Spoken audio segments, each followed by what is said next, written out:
सड़क पानी दे न सके जो ले जाना कितना औखा है। सुबह जो है मुंह धोने के लिए 2 बार सोचना पड़ता है कि अच्छी तरह धोएंगे हल्के धो।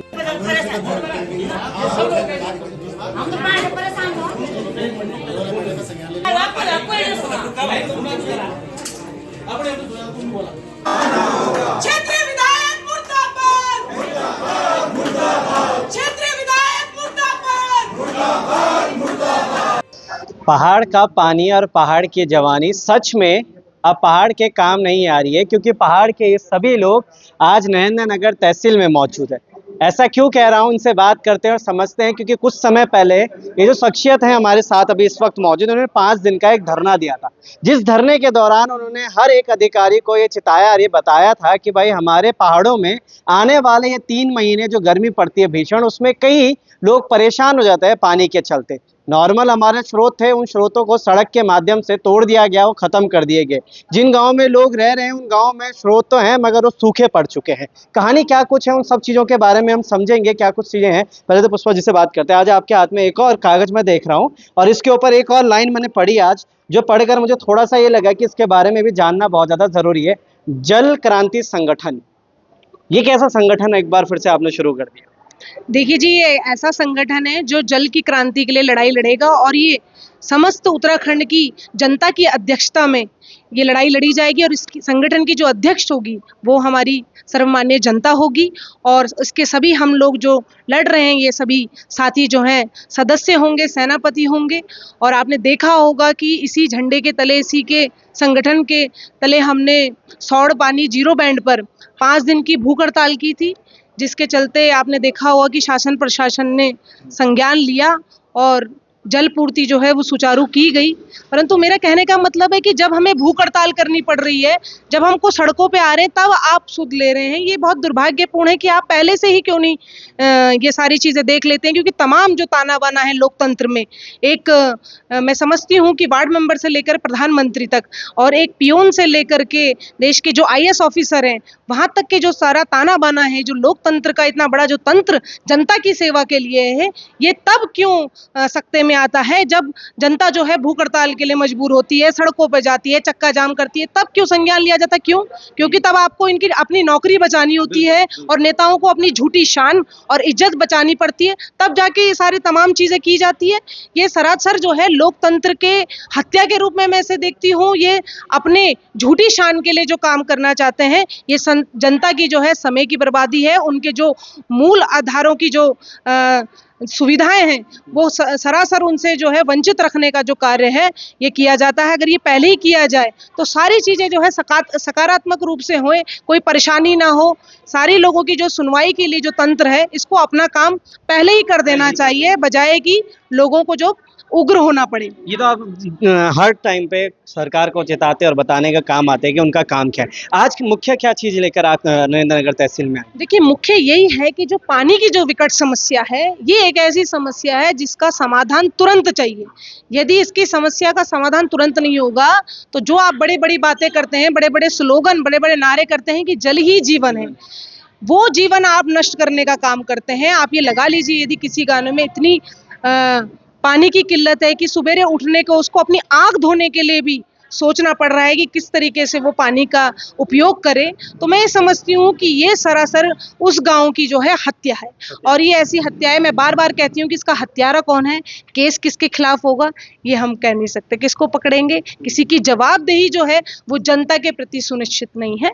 और मैं विपक्ष में होने के नाते सरकार को पक्षधारियों को ये चेताना चाहती हूँ कि यदि आपने मूलभूत सुविधा पानी के ऊपर तुरंत से तुरंत कार्रवाई नहीं की तो हम राष्ट्रीय राजमार्ग जो है बाधित करेंगे, हम जो यात्रा है वो नहीं होने देंगे। क्योंकि अगर हमारे लोगों को आप प्यासा मारने का काम करेंगे तो बख्शे आप भी नहीं जाएंगे। जिसके चलते आज मैं एक ज्ञापन लेके आई हूँ। मेरे साथ समस्त जनप्रतिनिधि रावत जी यहाँ पे हैं, रोंदेली से हमारे प्रधान जी भी हैं और मठियाली गाँव के जो सदस्य हैं वो भी यहाँ पर पहुँचे हैं। और हमने बताया है इसमें कि जो मठियाली गाँव के 12-15 परिवार हैं, उनको जो दलित परिवार हैं उनको पीने का पर्याप्त पानी नहीं है। तो ये सरासर एक जातिवाद पे भी बहुत बड़ा सवाल खड़ा होता है कि आपने हमारे जो दलित परिवारों को हो पानी से वंचित रखा है। ये बहुत दुर्भाग्यपूर्ण बात है। ये इस तरीके के जो पक्षपात है वो बर्दाश्त नहीं किया जाएगा। जल क्रांति संगठन दलित परिवार के साथ खड़ी है, उसके हकों के लिए लड़ाई लड़ेगी। उनके लिए पानी का हमने अल्टीमेटम दिया है कि 15 दिन के भीतर, 15 से 20 दिन के भीतर यदि मठियाली गांव के पानी को सुचारू रूप से नहीं किया गया तो हम सड़कों पे उग्र आंदोलन करेंगे। हम जो यात्रा है उसको बाधित करेंगे, यात्रा नहीं होने देंगे। ये हमने इसमें अल्टीमेटम दे चुके हैं। बहुत बहुत धन्यवाद मैम जुड़े रहने के लिए। आपके पास मैं वापस आता हूँ, मगर ये वो सदस्य है मेरे साथ इस वक्त जो कि स्वयं इन सब चीज़ों से जूझते हैं। कितने साल हो गए आपको इतना पानी नहीं मिलता हुआ, इस सारी चीज़ों के लिए 20 साल हो गए। पानी की मतलब दिक्कत ही है हम लोगों को। 15-20 साल हो गए, चलो 15 साल भी मान के चलते हैं। 25 साल भारत ये हमारे उत्तराखंड को बने हुए हो गए। पिछले 10 सालों से कहाँ से ला रहे थे आप पानी? पीछे सड़क से ले जाते हैं उठा के, सड़क से। फिर सड़क भी आ गई, उठा के ले जाते हैं। 400 मीटर दूर है। 400 मीटर दूर, मतलब आप कहानी समझिएगा। ले जाना कितना औखा है। सुबह जो है मुंह धोने के लिए 2 बार सोचना पड़ता है कि अच्छी तरह धोएंगे, हल्के धो। सही बात है। तो फिर कितना 400 मीटर दूर पानी लेके जाना है? 10 परिवार रहते हैं उस गांव में, तो हर कोई ऐसी सड़क से उठा के पानी लेके से उठा के ले जाना। तो सड़क में कहाँ से आया पानी? स्रोत का पानी है? स्रोत का है, स्रोत का टैंक है ना, वहाँ पे स्रोत है, वो सड़क तक है, उससे ऊपर नहीं है उसमें। तो ज्यादा दिक्कतें कब होती है आपको? कौन से महीने में? दिक्कत तो हमेशा ही है, पर अब गर्मियों में ज्यादा ही है ना, क्योंकि स्रोत का पानी गर्मियों में ज्यादा सूखता भी जाता है। क्योंकि सूखता नहीं है वो, मतलब आता कम है ना। आधा नहर का पानी चले जाता है खेतों में, आधा कहीं चले जाता है, इसलिए दिक्कत है। तो मंझाड़ी गांव से, मठियाली से रहने वाले हैं। एक प्रधान जी हमारे साथ और मौजूद है। सर, क्या कुछ कहेंगे इस पूरी समस्या के लिए? पिछले 25 वर्ष से हमारा उत्तराखंड देवभूमि बना हुआ, उत्तराखंड राज्य बना दिया, आंदोलन करे हमने, हर एक चीज के लिए आंदोलन कर दिया। राज्य बनाने के लिए आंदोलन, राज्य को राज्य बनाए रखने के लिए आंदोलन, राज्य में कुछ चीजें लाने तो आंदोलन, राज्य में अपनी शिक्षा नीतियों को ठीक करना है तो आंदोलन, और अब जो जल ही जीवन है उसके लिए भी आंदोलन। सबसे पहले मैं आपके चैनल को का बिल्कुल धन्यवाद करता हूं कि आप ग्राउंड में जाकर के लोगों की जल की समस्या को सरकार तक पहुंचाने का काम कर रहे हैं, इसके लिए बहुत बहुत धन्यवाद देता हूं। मेरा नाम दिनेश राणा, ग्राम प्रधान ग्राम पंचायत रोंदली, कुजड़ी पट्टी, विकासखंड नरेंद्र नगर से। मैं दो टूक ये कहना चाहूँगा सरकार को कि अरबों रुपया खर्च हो चुका हमारे पर्वतीय क्षेत्रों में जो जल जीवन मिशन की योजना है, और ग्राउंड पे जो है लोग आज पानी की बूंद बूंद को तरस रहे हैं। मैं सरकार से निवेदन करना चाहूँगा कि सरकार इसको थर्ड पार्टी इंस्पेक्शन कराए, थर्ड पार्टी इंस्पेक्शन करवाए, और करोड़ों रुपए का जो घोटाला हो रखा है तत्काल संबंधित अधिकारियों को के प्रति इसमें त्वरित कार्रवाई की जाए। ये मैं इतना ही कहना चाहूँगा, क्योंकि ग्राउंड में सभी लोग पानी से परेशान हैं, और सरकार का ये सरकारी धन का जो दुरुपयोग है वो सामने आ जाएगा। ये सरकारी धन का दुरुपयोग हुआ ही नहीं हुआ तो जिलाधिकारी महोदय के माध्यम से भी, और यहाँ पे माननीय मुख्यमंत्री जी से मैं अनुरोध करूँगा इस पर जो है तुरंत इसमें एक्शन लिया जाए। धन्यवाद। बहुत बहुत धन्यवाद सर जुड़े रहने के लिए। तमाम वो जनप्रतिनिधि भी बोलेंगे, इनको जो लगातार धरातलीय स्थिति बनाए हुए रखे हैं, अपनी काम करते हुए नजर आते हैं, मगर क्या कुछ जनता के लिए चीज़ें की जा रही हैं? क्योंकि बजट तो बहुत अच्छा बनकर सामने से आ जाता है, मगर जब धरातल पे आता है तो फिर किस तरीके की व्यवस्थाएं होती है। तो वो दो भाई हमारे साथ मौजूद हैं मठियाली के, उन्होंने सब कुछ आपको बता दिया कि पिछले 15-20 साल से उनके गाँव में घर तक पानी नहीं है, आधा किलोमीटर दूर से पानी लेके जाना पड़ रहा है उन्हें। और अब आने वाले कुछ महीने गर्मियों के इतने ज़्यादा होते हैं कि जिसमें कि अभी पानी की किल्लत होना शुरू हो जाता है। क्षेत्र के लोग जिनके ग्राम सभाओं के नाम यहाँ पे अंकित किए गए हैं, और मुख्य विशेष जो समस्याएं हमारी थी वो थी पानी से, और वो जल जीवन से भी थी, और उसके बाद जो हमारा रेलवे टनल से जो खुदान हुआ था टनलों का, और उससे जो हमारे जल स्रोत सूखे थे ग्राम पंचायतों को, उनका था। और ये पूर्व में भी हम लोग इस चीज को कर चुके हैं, आंदोलन में जा चुके हैं, लेकिन हमें उस वक्त आश्वासन दिया गया था कि पंपिंग लाइन इसमें बिछाई जाएगी, जिसका कि अभी तक हमें कुछ होता हुआ दिख नहीं रहा है।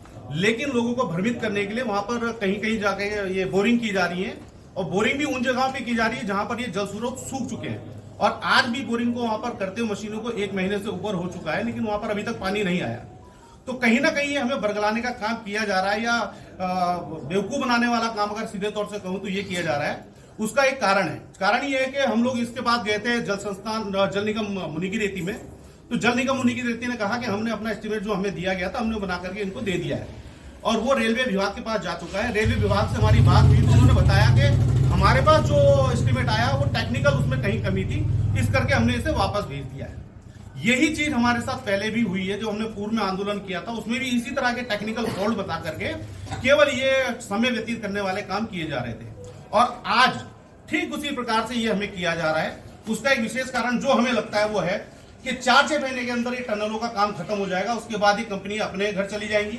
और जो ये योजना इन्होंने कही है, और वो योजना उस वक्त एडीएम मिश्रा थे, डीएम साहब थे, मैं था और 1-2 लोग और थे। उन्होंने ये चीज कही थी कि ये 30 करोड़ की योजना बनेगी तकरीबन। हर गांव के लिए अलग अलग नहीं दे सकते हैं, इसके लिए हम 3-4 गांवों को लेकर के एक योजना बनाएंगे और ये लगभग इतनी जाएगी।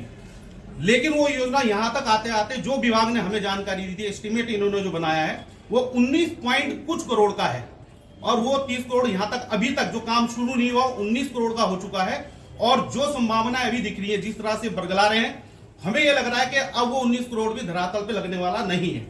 तो मेरा इनसे कहना यह है कि आप टीम भेजिए, लेकिन टीम जो सक्षम हो कार्रवाई करने में, सक्षम हो अपने जवाबदेही के लिए, डिसीजन लेने के लिए, ऐसी टीम वहां पर आए। टीम राजस्व विभाग से हो, जल संस्थान से हो, जल निगम से हो और रेलवे प्रशासन से हो। वहां पर वही अधिकारी और वही कर्मचारी आप कृपया वहां पर भेजें जो ऑन द स्पॉट डिसीजन ले और सही चीज की जानकारी सही उससे दे।